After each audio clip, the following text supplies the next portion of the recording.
Good evening. I am really privileged to be here with you tonight. Dave, thank you for that worship time. Warren, Jeffrey, thank you guys. Warren, as a brother, I want to tell you, always tell that story. Always tell that story. Man, that's powerful. That's the grace of God. In July, I had the privilege of talking to a group of high school kids. And I wanted to give them something that they might kind of know about me. And I'm going to do it with you tonight. I'm going to give you a list of some things, and you need to decide which of these are true about me. All right? Here we go. I once crashed in an airplane, and I get to stand up here tonight and tell you I lived through it. I once, working undercover, arrested the sheriff of the largest county in Arizona. I once and often played poker in the house of a mafia godfather, Mike Licavoli. I once had the privilege of leading a ministry that had 7 rock and roll bands. And we traveled all over the Southwest.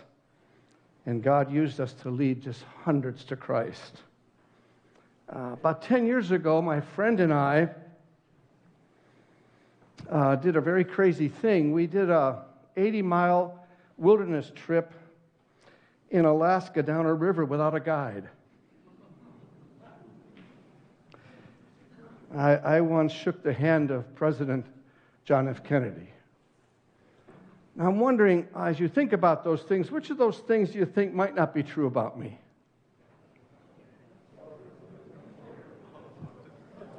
All of them. Just the opposite. They're all true. They're all true. That's all part of my story. God has taken me to some incredible places, including here tonight.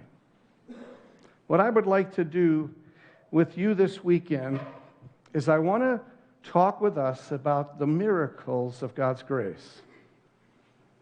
And I kind of have a goal as I start with you tonight. And this is part of my goal. I'm discovering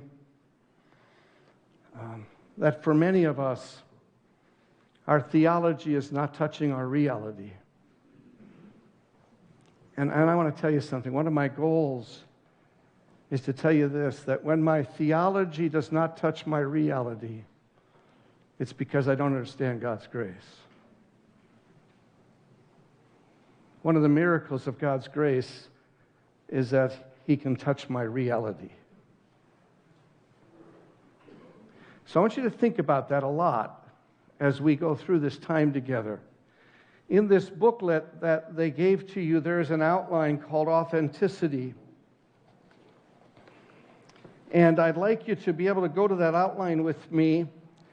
And I'm going to talk about those first 3 words for a while. I want to talk with you about grace, trust, and humility.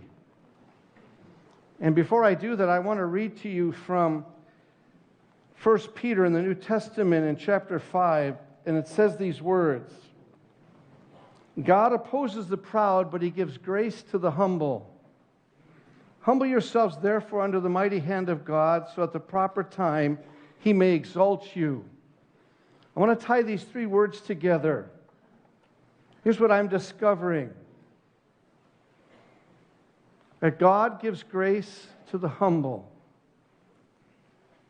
And for many of us, we don't know what it means to be humble, so we could get confused about God's grace. Well, let me tell you what I think humility means.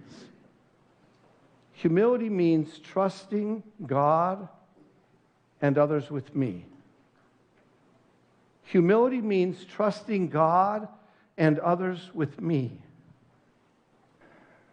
We know this, but let me be the one who reminds us. We really need God's grace. We really need it. We worship because of it. We talk about it. But listen to His promise. His promise is that He gives it to those who are humble. And who are the humble? Those who trust Him and those who trust others with who they are.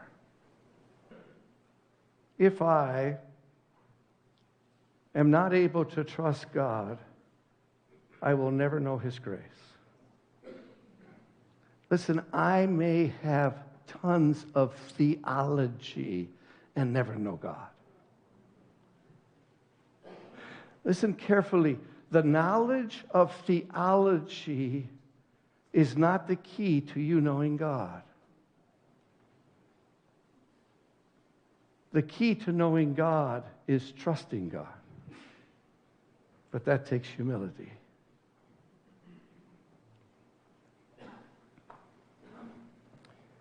I want to tell you about a story, my marriage. 5 years into my marriage, I'm 27. My wife is 25. I'm a young CPA. And I came home from work. And I got out of the car and I had my CPA suit on. And my wife was coming out of the door.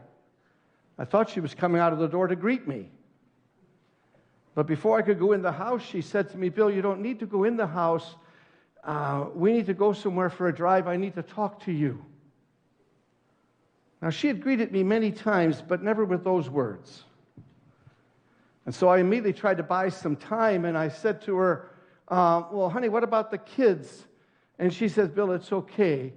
Mom and Dad are here. They'll take care of the kids." Now, that was a bit odd because we lived in Arizona and they lived in Wisconsin. You're getting the story. And I did an interesting male thing. Our car was about from here to that red pad there. And I walked to the car and I put up the guilt chip. And I was imagining all the things that I knew about me that I just wasn't bothering to talk to Grace. My wife's name is Grace. To talk with my wife Grace about. And by the time we got into the car, I was building defenses for what she may have found out. And she said we need to go for a drive, and she had a spot out in North Scottsdale, about 30 minutes from our home. And she chose to not say anything, and I wasn't going to. But I started to perspire literally through my shirt into my suit. And we got to this spot that she had picked out, and I had no idea what to do, and so she started. And then she shared these words with me that I never thought I'd hear. Couldn't possibly think of hearing these words. And these were the words. She said, "Bill, I want you to know that this is going to hurt you, but I need to tell you. I'm really unhappy in our marriage." Oh, boy. And guys, I tell you, I did another real brilliant male thing. I said, "This isn't about me. This is about her. She's unhappy." And so I interrupted her, and I said to her, "How could you be unhappy?" And I listed these incredible reasons, like, how can you be unhappy? I've got a great job. We have 2 kids. We're working in youth ministry, and so on and so forth. And she's just sitting there quiet. And it sounded like this: how can you be unhappy? You're married to me.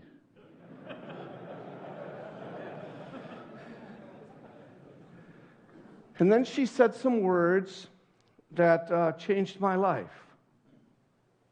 Dramatically changed my life, because I never saw the connection and the wisdom of her words.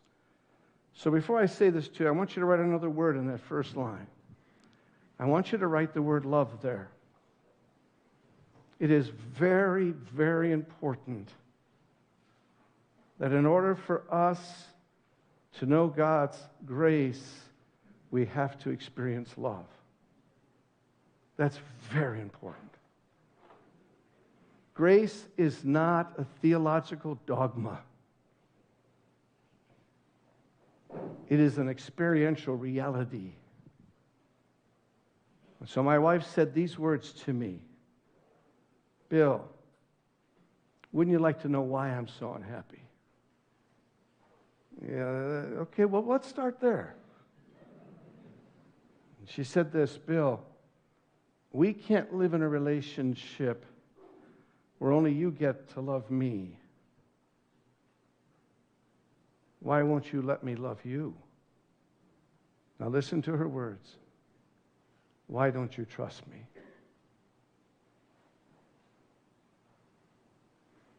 See, I was breaking the heart of a woman I deeply, deeply loved because I did not know how to let her love me. Because, men, I want to tell you something. I didn't know how to trust. I'll tell you something else about the guy who's talking. I grew up in a home with 2 alcoholic parents. The state of Wisconsin took us away from our parents when I was about 8 years old. Fortunately, they both stopped drinking, and we had a family back together, but it wasn't easy. I think that had something to do with my not being able to trust well. But I'll tell you the correlation I never made. And I want to give it to you in the form of what I call a one-liner, because that's the way I think. Here it is. The degree to which I trust you, the degree to which I trust you is the degree to which you can love me, no matter how much love you have for me. The degree to which I trust you is the degree to which you can love me, no matter how much love you have for me. There's a really wonderful verse in the New Testament. It happens to be John 3:16. It goes something like this: For God so loved the world that he gave his only begotten Son, that whosoever believeth, trusted in him, shall what? Shall have everlasting life. Why doesn't the world know the love of God? Because they don't trust the God of love. Some of you might be here tonight, and you haven't yet known how to trust the God of love.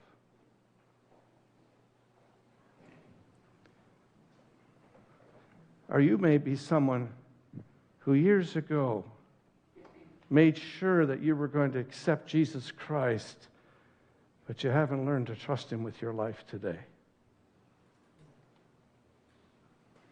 So I'll say it as clearly as I know how to say it.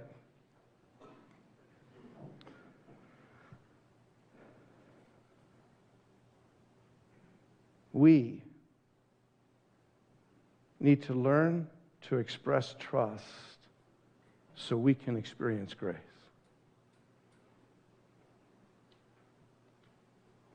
And without expressing trust, we'll never, ever experience the love God intended because of his grace.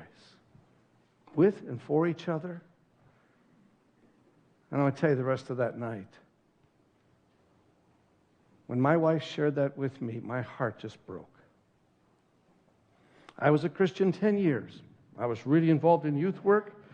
I mean, I got a lot of attributes. Woo! And I was broken. And I didn't think I'd ever get fixed. And so I tried something. I believed her. I believed she wanted me to trust her. So I remember that guilt list from here to there. So I started to share it with my wife. And I took the easy things first. Because I was going, oh boy, if she doesn't mean it, I'm in deep trouble. And I shared with her my insecurity and how hard it is for me to not be liked. And how hard I work at just being liked. And it causes me to lie and deceive. And I told her that. And then I told her that, you're right, honey, I don't handle our money well, and I do spend money on stuff I don't tell you about, so I hide the purchases, and that wasn't very good. And then I got into the heavy stuff, and I told her, honey, since I was 15, now 27, I have been heavily involved in pornography, and I'm sick, and I don't think I'll ever be able to figure out how to take care of it. I want to tell you something. There's a verse in the Bible that says this, that love can cover a multitude of sin. I want to paraphrase it for you. All of us tonight need to believe something. Love can handle sin. You need to believe that. You see, my wife did not in those moments move from me in the car. She moved toward me. It had just the opposite effect of what I was expecting. Yeah, I was this guy, was doing everything I could to make sure this woman called my wife Grace, this beautiful woman called my wife Grace, would really appreciate love and accept me.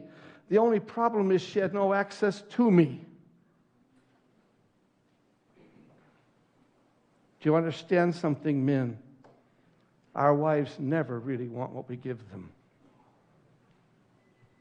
What they want more than anything else is us. And for many of us, that's the thing we don't know how to give. We need to trust God's grace. We need to trust the reality that love can handle sin.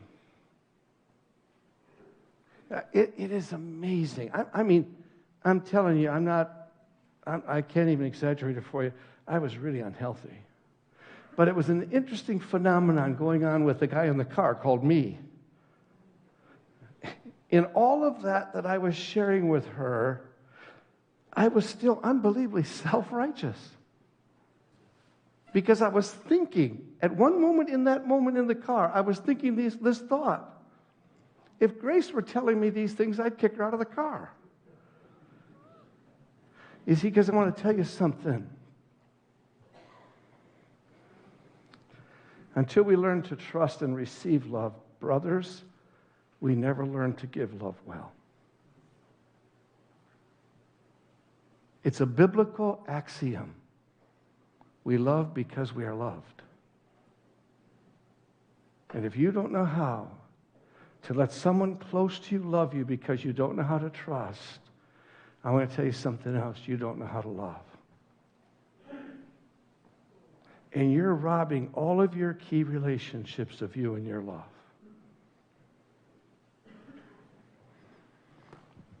Not the main part of the story, but a sorry part. My wife did not become my counselor that night. I needed help from others. But my wife stood by me that night and has every night since. Because that night, my wife knew she could trust me. Sounds contradictory. It sounds like a paradox, doesn't it? Man, I want to tell you something. We're living behind a facade that's a lie. We will not be loved less when we tell the truth about who we are. We'll be loved more. If those are there that really love us, like, say, our God. And so as you hear this story, hear my story, I didn't know the relationship of the words I'm sharing with you. But I've since learned them. And I teach to them. And I write to them. And I preach to them. We need something. We need to experience God's grace. We need to experience it. Grace is not something I learn about. It is something I experience. And grace cannot be experienced apart from relationship with God and others. It cannot. I'm not talking about being a better gracious person. I'm talking about a miracle that accepts us in spite of who we are and loves us. So as I share with you this weekend, I'm going to be tonight introducing you to some concepts of grace, but tomorrow and Sunday I want to take you through a process of experiencing God's grace in key relationships. That's my goal. That's what I want to be able to do with us. I'm going to have you drop down in your little outline to another point of 3 words where it says integrity, trust, and truth. We'll come back to this construct tomorrow, but I want to have you drop down to that point. Integrity, trust, and truth.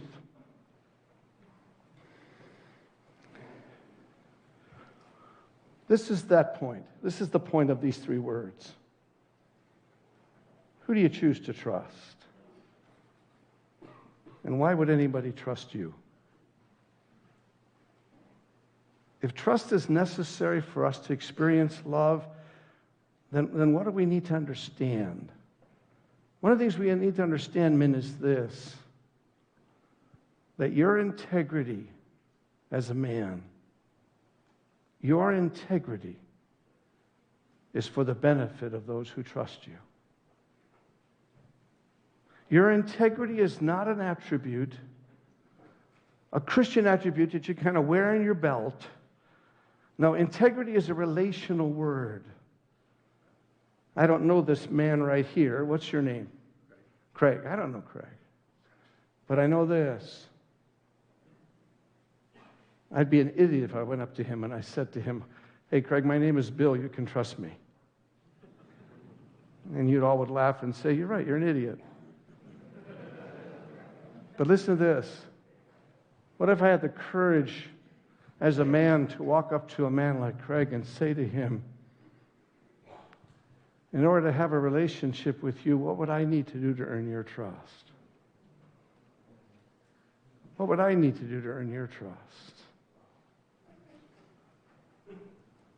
What would I need to do to earn your trust?"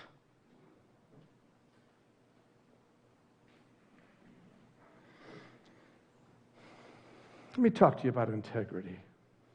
Yours, mine.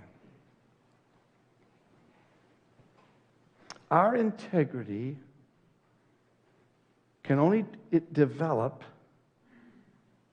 Our integrity can only develop in a place that is safe enough for me to discover who I am. My integrity can only develop in a place that is safe enough for me to discover who I am and who I am not. A lot of times, those of us in this room who are Christians, we try to witness our faith, and those who are not believers, they accuse us of being something. What is it they accuse us of being? It starts with an H. It sounds like hypocrite.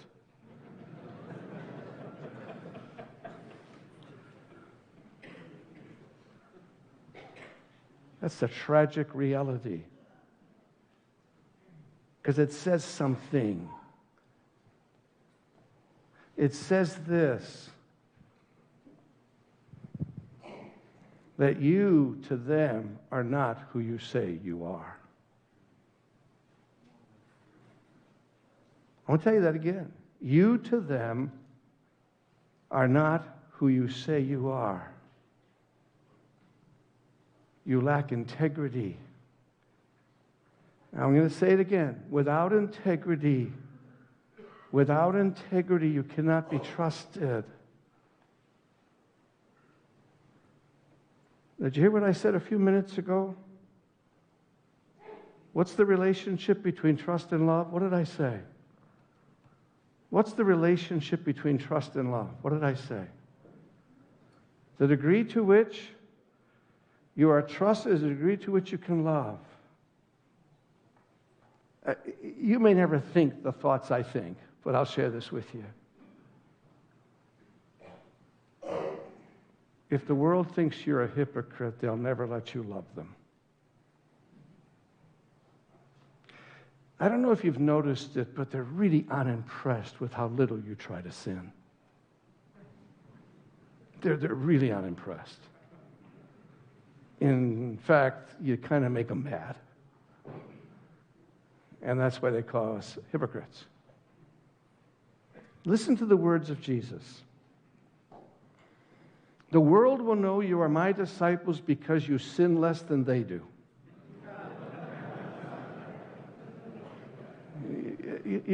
Right? Isn't that what our theology teaches us? It's everything but biblical. He never said it, and he never taught it. This is what he said. The world will know that you are a Christian because of your love for another Christian.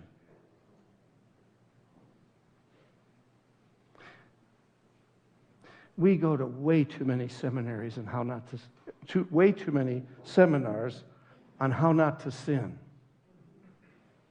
What we should be men learning, and that's part of my lessons tomorrow, is how to become men who understand love.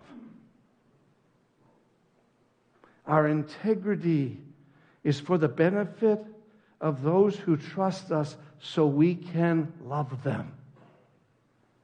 Because guess what they desperately need? They need to be loved. Because they're like you. And they're like me. Look at that third word in that second set of three words. Integrity, trust, and what's the third word? Truth. Truth. Here's the key.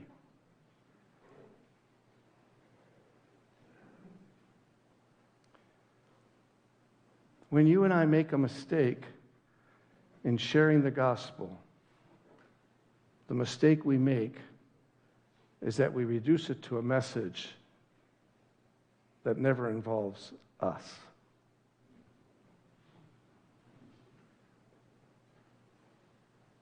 But I want to tell you something. One of the greatest privileges you and I will ever have in our whole life is for someone to trust us so we can teach them truth.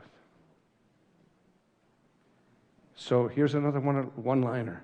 You ready for it? The degree to which I trust truth is the degree to which it can change me.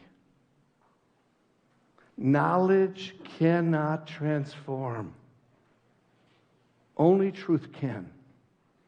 And only truth that is trusted can transform me. Those are powerful words, men. Those are powerful words. In fact, as a man who's done some speaking around some different places, I want to share with you as men here tonight.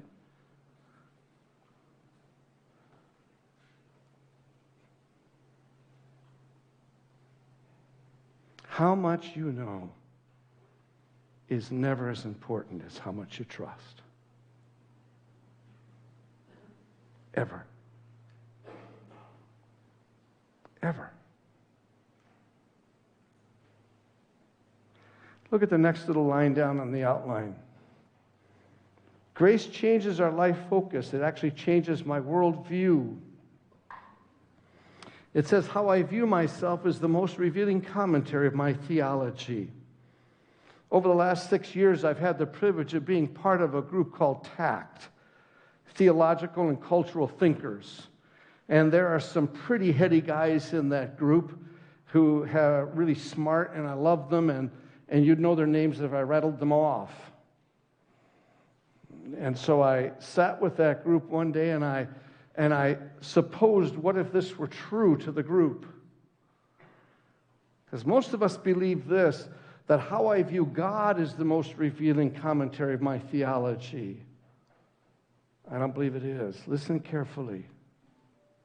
How you view you is a direct reflection of your view of God. Hear that carefully. How you view you is a direct reflection of how you view God.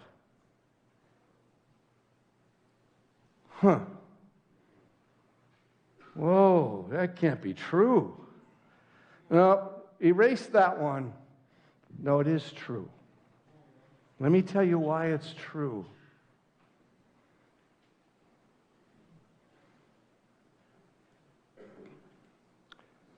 Do you understand by the miracles of Calvary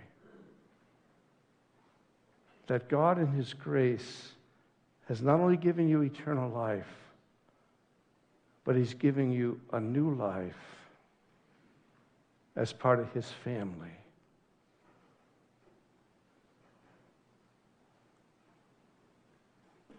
And you know what? He would love to have you call him Dad.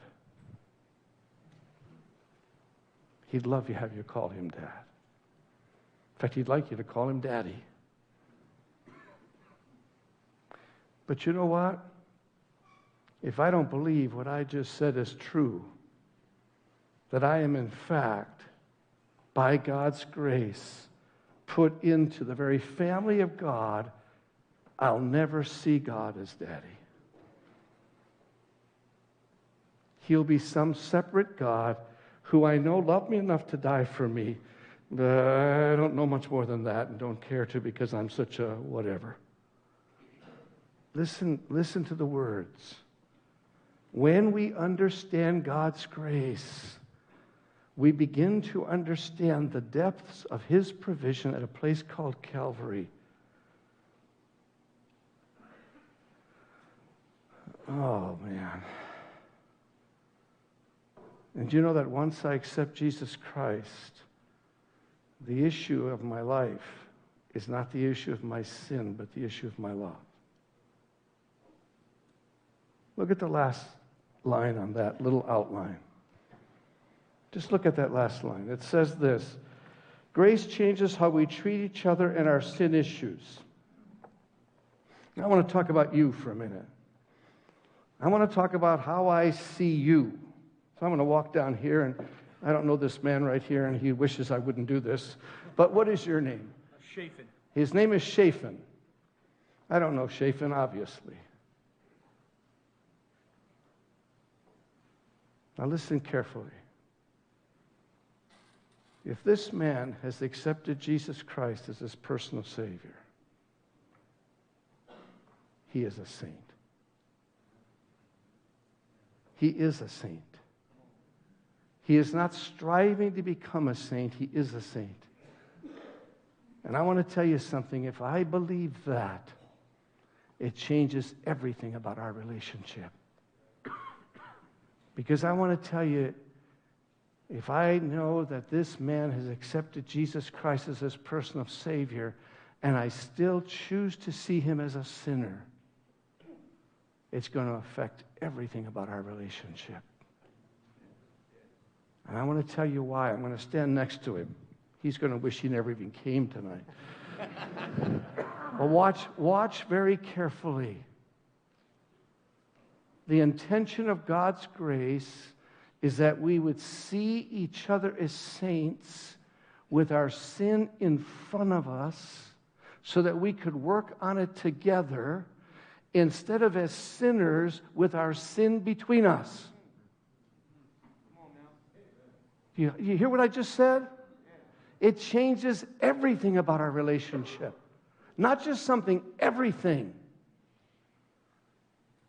I was teaching this lesson, this last part of this lesson, to a large group of members of a large international Christian organization. I know you know it.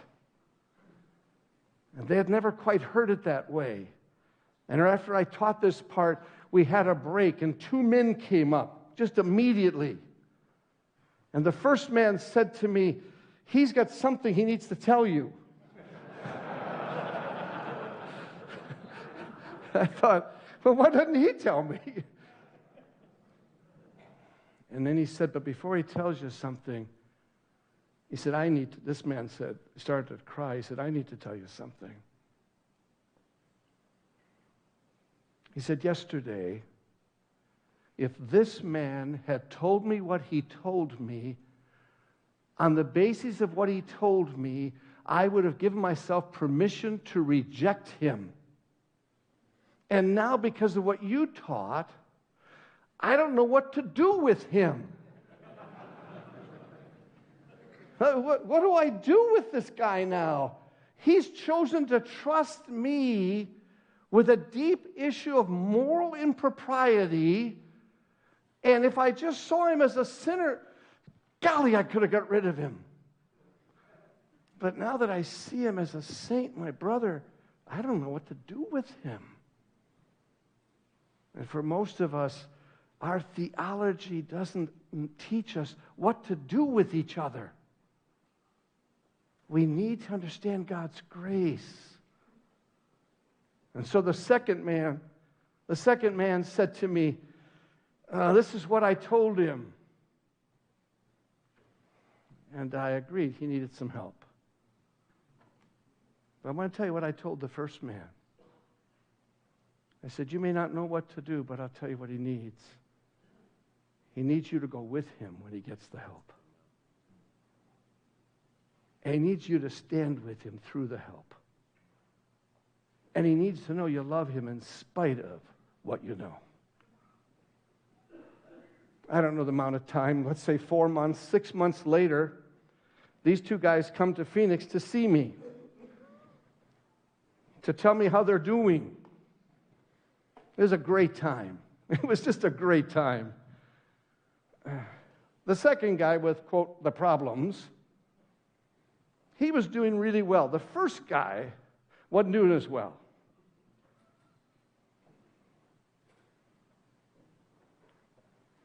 I'm going to tell you why. Because when he went with the second guy to get help, he found out too much that was true about himself.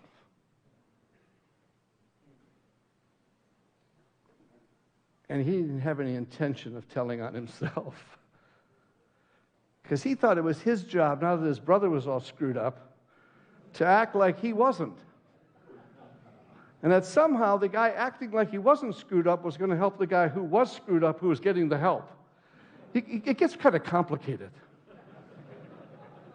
It gets kind of complicated.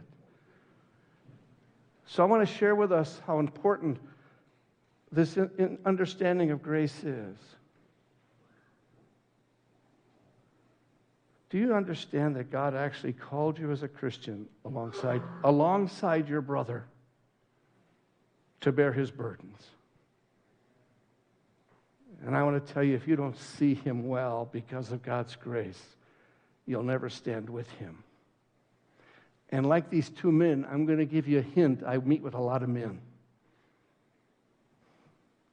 One of the reasons we don't stand along the other guy is because we can't face what is true about us.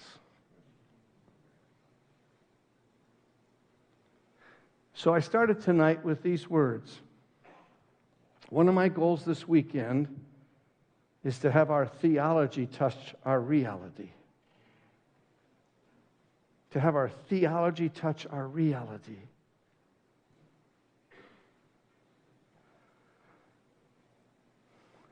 As I share with you tomorrow, I want to introduce you to a process that we as a team call relational grace.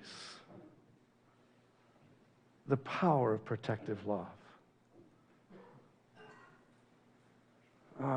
I've learned since that night with my wife that I really need you. Do you hear what I just said? I really need you. By the way, I just want to tell you something. I really need you.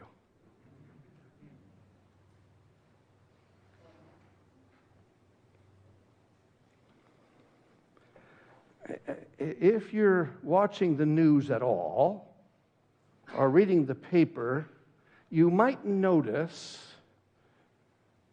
that we as Christians aren't having what you would call a great impact on our culture. You might just notice that. There's just a hint of it in the news.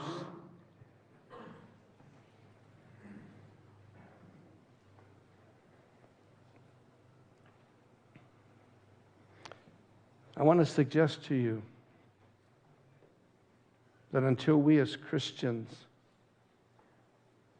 let the grace of God touch our reality, we don't have much for the non-believer. Listen carefully. Jesus Christ, I say this real carefully, Jesus Christ did not die at Calvary just to give you eternal life. He died at Calvary to give you a life. To give you a life. If anyone tonight is a believer in this room, I want to tell you something. By the miracle of God's grace, You ain't who you used to be. You ain't who you used to be. And the goal of the Christian life is not to change who you used to be into who you ought to be, because He's already done the changing.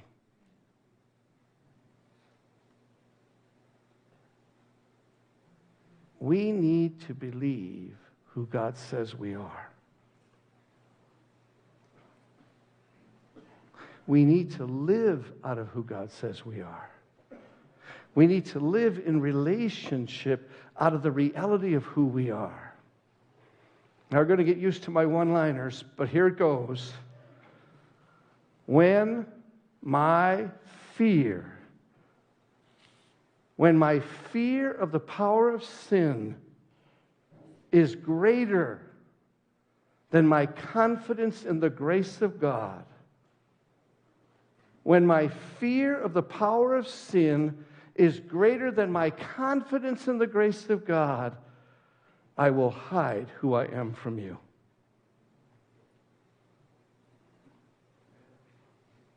What in the world did Bill just say? You see, there's a reason we hide from each other.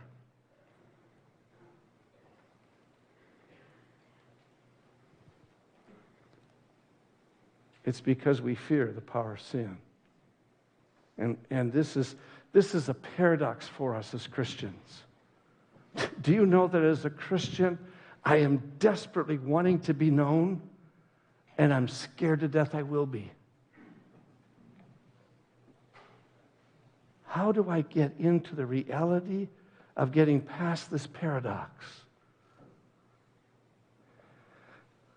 If you would allow me, I want to spend the weekend with you talking about how do we, as Christian men, learn to live out of who God says we are, so that our theology touches our reality, whatever it might be. As I close tonight, I want to just share with some of you, I don't know who you are, of course, but some of you may have come this weekend and you're going, I don't know about this Jesus Christian life thing. And I want to share with you, listen carefully. The grace of God for you is not about you reforming. It's not about you becoming a better person. Because I want to tell you something. Nobody else in the room can. It takes a place called Calvary. And you need to be able to hear us sing and talk and teach about a person named Jesus who died for you. I want to pray with you tonight, Ben, and look forward with you to tomorrow. Let me pray with you. Father, my prayer is that by the miracle of your grace, this weekend, for many of us, our theology will touch our reality because we will believe who you say we are. Give us confidence in your grace. Spirit of God, my prayer is that you would cause every man here to ponder, am I willing to trust God and others with me? Am I willing to do that? And can I believe, God, if I do, that you will give me your grace because I need it desperately? Amen. When you leave tonight, in just a couple of minutes, you're going to get a handout at the door. Please take it with you. I want you to know that our team, no matter where we teach, we try to make something true about our teaching, and that is so that you would experience it, because grace is something that needs to be experienced. So as you leave tonight, we're going to hand you a tool. And what we're going to ask you to do is sometime tonight with your team, get together for about a half an hour or more and do this tool. It's pretty simple, yet it's very profound. It's called affirmation. What we're going to ask you men to do is get a sheet, Let's say you sit in a group of 3 or 4, you get a sheet, and you put somebody's, of the 4 people in the group, or 6, whatever you've got, you put one person's name on the sheet. We're all going to do Jim. Whoever Jim is. And what you're going to do on this piece of paper is you're going to circle a bunch of words that you believe, from your point of view, describe Jim. And then you're going to take 5 of those words and you're going to tell Jim why he means so much to you. It's called affirmation. The instructions are right on the sheet. Now, all of you won't do it because nobody ever always does it. But some of you might. But I want to encourage all of you to try it. It's a simple tool. Take it, read it, do one person at a time. I'm going to tell you a beautiful story, and then I'll turn it over to Mark.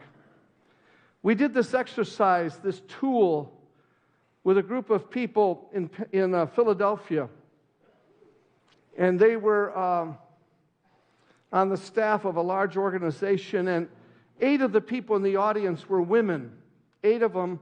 One of them was a staff person. The other were former women of the street who were prostitutes, drug or alcohol addicted. And they were now on as volunteers opening in a house for women of the street. And there were 8 of them. And we call it the 703 exercise for them, because they took it and they went to room 703, which is one of their rooms, about 4 o'clock in the afternoon, and they sat there and they affirmed each other till 2 in the morning.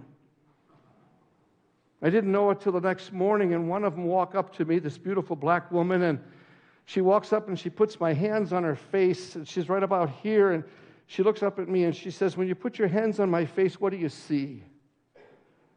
Oh boy, for a man, there's a nose there for sure. You know, I got that part. How am I doing? And she could see that I didn't know what I was doing. And so she took her hands over my hands, and she started to weep. And she's the one who told me in that moment. She said, "Bill, I want you to know that last night we went to 703, and we did this till 2 in the morning. And the reason I ask you to look at my face and tell me what you saw, because these are her words. Because she says, I'm 38 years old. And when I got up this morning, I looked in the mirror. And for the first time in my life, I liked who I saw."